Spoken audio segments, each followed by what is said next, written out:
Good morning and welcome to Create, Quilt and Make with Kate. Today I thought I would do a short video on making a buttonhole, and this also includes the cutting of the hole at the end. There's a few different ways to do it, but we'll have a look at the way that I use most often.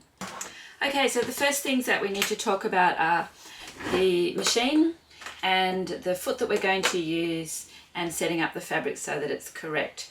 Now, today I'm just going to use a scrap of fabric. I'm not using a real one.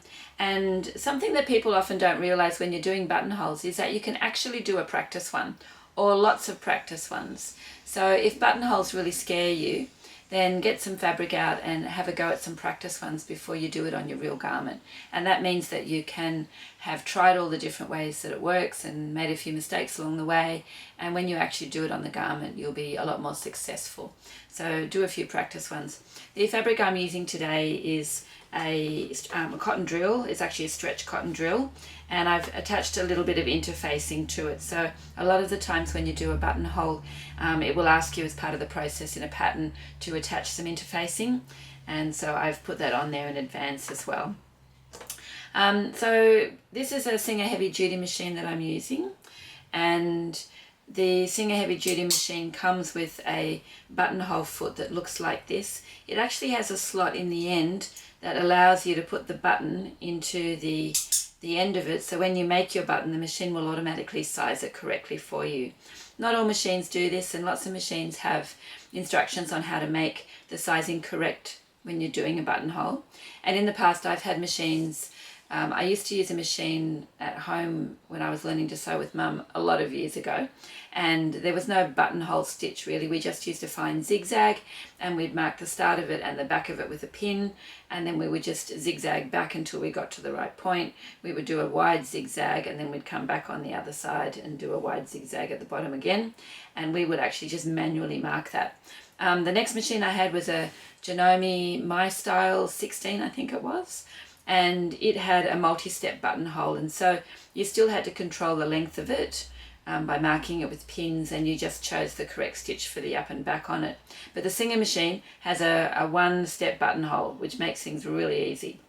So the first thing I'm going to do is just drop off my regular foot, and we'll put that off to the side. So I'm making sure that my button's been put into the sewing foot, and that just sits at the back. And then I'm going to drop the foot onto the machine, making sure the threads aren't caught up. The Singer machine actually recommends that we push this top thread from the needle above down through the hole. So you just thread it through so that the top thread is going through the buttonhole foot. Or the other thing is, when you do a sample foot, it will automatically finish with that thread in the right position for you. So you could just do a sample one and then do maybe a couple more sample ones and then do the real one, and the thread will be in the right place by that point. All right, machine setup is normal. It's a normal sewing needle, the bobbin thread, of course, and top thread here. I haven't matched color today because it will make it easier for you to see. Often buttonhole plackets are folded with the interfacing underneath and then folded again, which makes it a nice sturdy button facing or placket. And then I'm going to pretend that, we'll say this here is the right side. This particular foot, and when you do your samples, you will see it sews backwards first and does the top and then comes down, and it works it out for you, but it starts at the front of the buttonhole and works towards the back. So when you're doing your buttonhole, just check which direction it goes, because my old machine used to go in the opposite direction. On this particular machine too, I can go down here and I can check. There's a few different buttonhole stitches that I can use, and I just use the machine programming settings to choose those.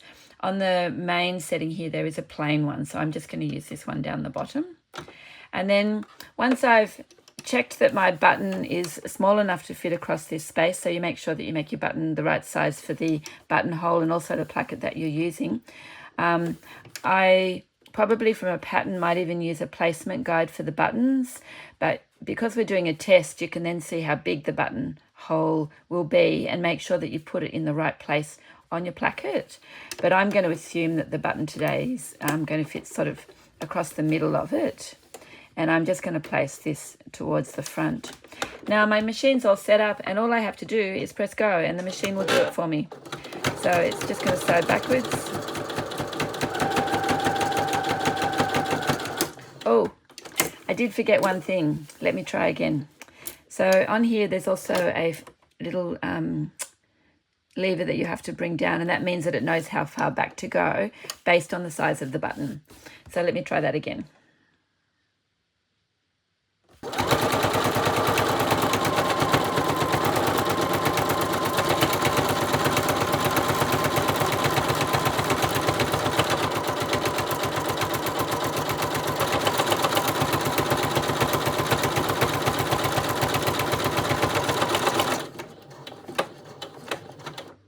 And that's it.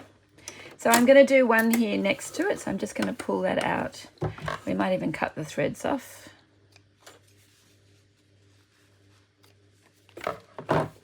And I'm going to do another one beside it. This time I'm going to choose one of my shaped buttonholes. So maybe we might try number 15 on here. So I'm going to go to menu 2, number 15. And then we're just going to run this one and make a fancy one.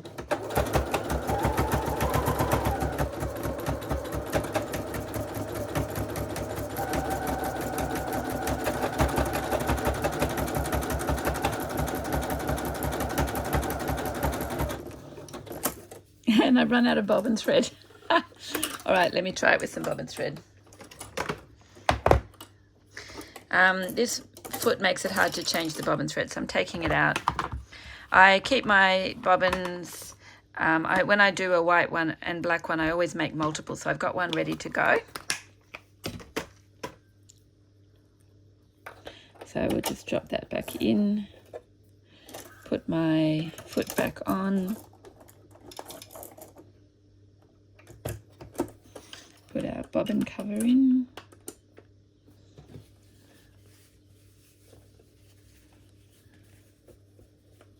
Going to work on this side.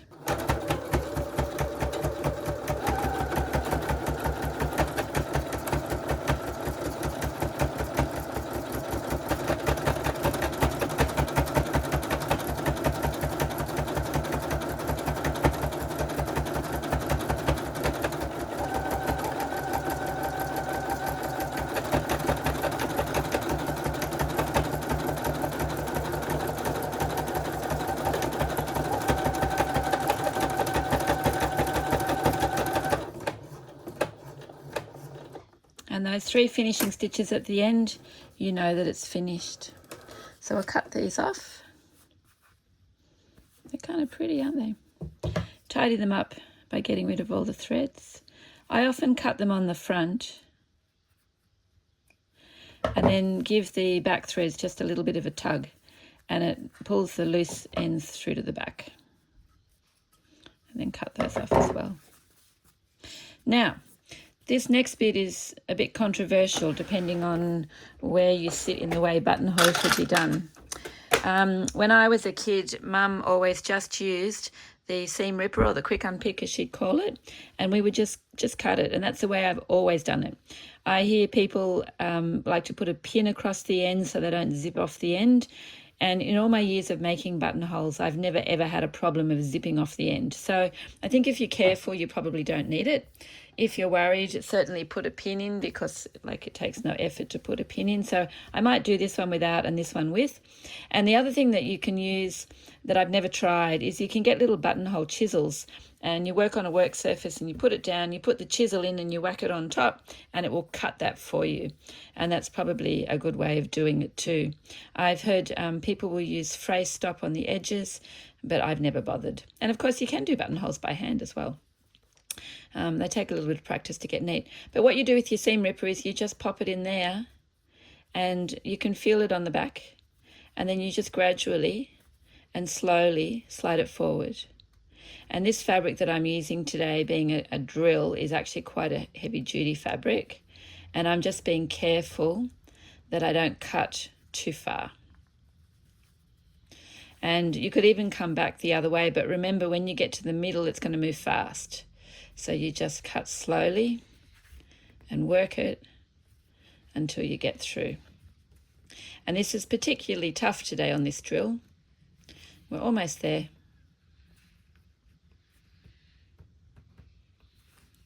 You could even put a little pair of scissors in there, which I might actually do today. So a little pair of scissors just to cut that last bit through. I guess they weren't little scissors, were they? And then I'm just going to tidy it up this way a little bit. Maybe go in a bit straighter. There we go. So that's a buttonhole done. And I'll try the button in a minute. Just make sure this end is good. And then for the other one, I'm going to cut towards this end. So I'm just going to put a pin across the top. And that will protect the end from zipping right through.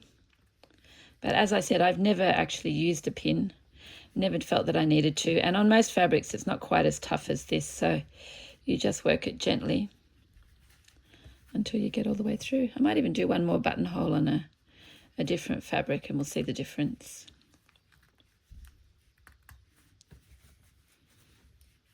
So almost there. In fact, the pin's actually in the way. Taking the pin out. Yep. And there's our 2 buttonholes. So let me just drop the foot off and we'll take the button out of there. And we'll see now if our button goes through. And it does beautifully. And this one. Yeah, so they make nice, neat buttonholes. And then obviously on the garment that you're making, you would then position the buttonhole on top of whatever it is you're going to have the button on. For example, if it was this piece in behind, and then you put the pin in often at the point, because that's where the button will pull, and then you can take it off, and then that would be where you stitch your button on. And again, this machine I think can do it, sew a button on, but I always do my buttons by hand, but you can choose how you do it. And I'll just find another little scrap of fabric. We'll put this back into our buttonhole foot. Put this on again. I'm not going to worry about pulling the string through this time, the thread. We'll just see what happens. And I'm just going to find another little scrap of fabric that I've got. Oh look, this is a piece of rayon. I actually made a shirt out of this recently. It's on my channel, I think. No, this one's not on my channel, but this is actually a piece of black buttonhole placket that I tested, and so I made it similar to what the pattern said. This one actually didn't use interfacing in it, and you can see the buttonhole that I've made here. These buttons go up and down, so we might do another one this way that goes up and down. So I'm just going to pop this on here. Obviously, you will measure the position of your buttonhole, which I haven't done today. And it would be better if I put that thread through. Maybe I will put the thread through.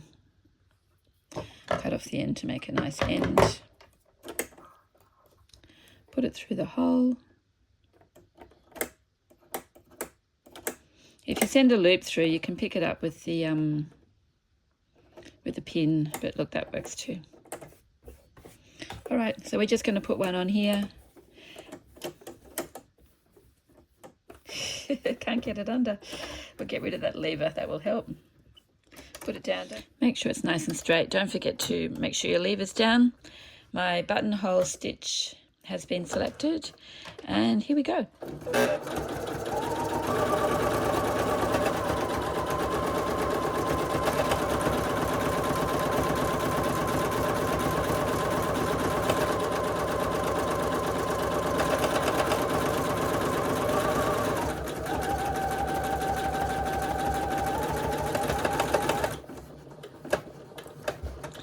Third stitch tells you that it's done. Pull it off, cut off the threads. You can pull them at the back to pull it down if you want to. And then just very carefully put your seam ripper in. That was easy. Slide it along. And there's your buttonhole. Yep. And then again, I'm going to take the button out of the back of the foot and we'll see if it fits. Obviously, you'd match your button colour and it goes through beautifully. So that's how to make a buttonhole and how to cut a buttonhole. So you don't need to be frightened of them. And remember, if you're making a garment, there's nothing to say you don't do 50 of them as a practice first. And after doing 50 of them, you'll be an expert. You'll work out what works, what doesn't work. You can check your colours of your thread. You can practice the cutting. And then it means that you are a bit of an expert by the time you have a go in your garment. So that was some information on how to make a buttonhole. I've done 2 today. I've done one on the rayon and I've done one on some stretch cotton drill. And my suggestion is, if you're a bit scared of buttons and buttonholes, then get some scrap fabric and just do a whole lot of practice. And by the time you've done a whole lot of practice, you'll be good at it. Remember, you can cut it using your quick unpick. Some people put a pin across the end, but I've never found the need to do that. But that is a bit of security if you'd like it. And then I've also seen you can get a buttonhole chisel that you can put into the space and give it a whack, and it will cut through those threads for you as well. So you could maybe even invest in one of those as well. Anyway, thanks for joining me today. This is Create, Quilt and Make with Kate, and I hope to see you on another video again soon. Goodbye. Please like and subscribe so you don't miss future videos.